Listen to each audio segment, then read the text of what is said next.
Good morning student. HRD online class में आज हम हिंदी की क्लास में लेकर आए हैं विशेषण के प्रकार।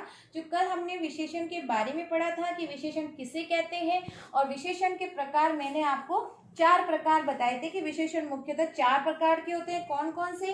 गुणवाचक विशेषण, संख्यावाचक विशेषण, परिणामवाचक विशेषण और संकेतवाचक विशेषण। तो आज हम विशेषण के प्रकारों के बारे में पढ़ेंगे। तो देखिए, पहला प्रकार है गुणवाचक विशेषण किसे कहते हैं। तो आइए देखिए परिभाषा। संज्ञा या सर्वनाम के गुण, दोष, रूप, रंग तथा आकार प्रकार बताने वाले शब्दों को गुणवाचक विशेषण कहते हैं। संज्ञा, तो संज्ञा मैंने आपको बता दी थी, कोई वस्तु, प्राणी, किसी का भी नाम हो सकता है। सर्वनाम, जो उसके नाम की जगह प्रयुक्त किए जाते हैं संज्ञा की जगह, तो उनके क्या बताएंगे? गुण बताएंगे कि वो अच्छे हैं, बुरे हैं। और रंग, काला है, सफेद है, हर तरह के रंग बता सकते हैं।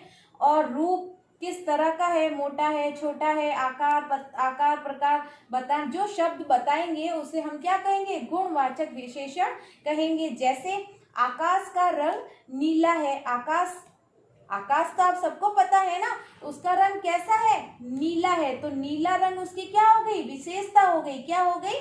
विशेषता। वह बुद्धिमान है। वह क्या है? देखो, आकाश यहाँ पे नाम है तो क्या है? संज्ञा है। और वह बुद्धिमान है। वह में लड़की भी हो सकती है, लड़का भी हो सकता है। तो वह क्या है? सर्वनाम है। तो वह बुद्धिमान है। बुद्धिमान क्या है? उसकी विशेषता है। ठीक है। बिल्ली काली है। अब बिल्ली सफेद भी हो सकती है, काली भी हो सकती है, भूरी भी हो सकती है। तो जैसी भी है उसकी क्या विशेषता बता रहे हैं कि बिल्ली काली है। दूसरा प्रकार है संख्यावाचक विशेषण। किसे कहते हैं संख्यावाचक विशेषण? तो देखिए, संज्ञा या सर्वनाम शब्दों की संख्या बताने वाले विशेषणों को संज्ञावाची विशेषण कहते हैं। संज्ञा और सर्वनाम की क्या बताएंगे? संख्या बताएंगे, काउंटिंग बताएंगे। 1 2 3 4 5 कितने हैं, तो उसे उनको हम क्या कहेंगे? संख्यावाची विशेषण कहेंगे। जैसे टोकरी में 5 फल है। फल क्या है? संज्ञा है, आप सबको पता है। और कितने हैं? 5। तो उसकी क्या बता रहा है? विशेषता क्या बता रहा है कि कितने हैं? 5 है। तो उसे हम क्या कहेंगे? संख्यावाचक विशेषण कहेंगे। दूसरा है, एक महीने में 30 दिन होते हैं। तो दिन क्या है? संज्ञा। और कितने हैं? उसकी संख्या कितना बता रहा है? 30। तो इस तरह से संख्यावाचक विशेषण कह सकते हैं।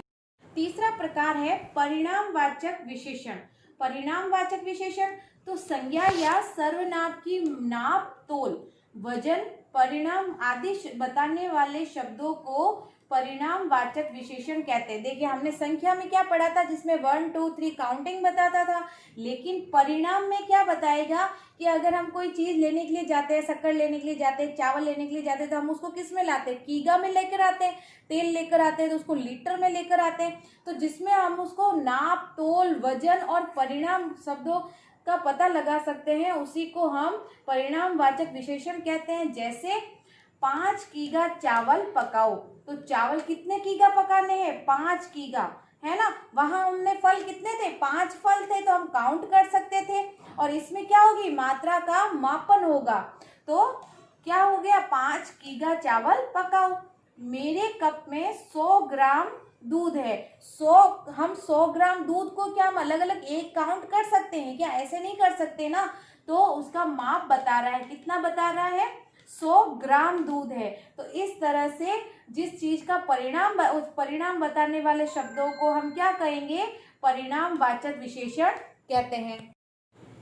तो देखिए, हमारा जो अगला भाग है वो है संकेतवाचक विशेषण। तो किसे कहते हैं संकेतवाचक विशेषण? जो सर्वनाम शब्द संज्ञा शब्दों के पहले आकर, सर्वनाम शब्द है वो संज्ञा शब्द से क्या आएगा? जो वाक्य हमारे सामने आएगा उसमें सर्वनाम शब्द संज्ञा शब्द से पहले आकर संज्ञा शब्द की ओर क्या करेगा? संकेत करेगा, इशारा करेगा।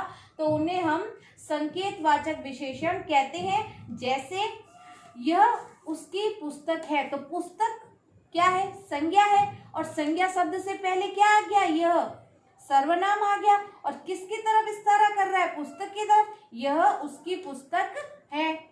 वह पेन उसका है, तो उसका सर्वनाम में, और पेन क्या है, संज्ञा शब्द है, संज्ञा शब्द से पहले वह क्या आ रहा है, सर्वनाम आ रहा है, और पेन की तरफ इशारा कर रहा है कि वह पेन उसका है। वे आदमी कहाँ जा रहे हैं, आदमी संज्ञा है और वे क्या है, सर्वनाम है, तो संज्ञा से पहले क्या आया, सर्वनाम आया, और सर्वनाम क्या, आदमी की तरफ इशारा करते हैं कि वो कहाँ जा रहे हैं, तो इस तरह से हम संकेतवाचक विशेषण कहते हैं। आज हमने विशेषण के चारों प्रकार पढ़े हैं, आपको कॉपी वर्क करना है। Thank you.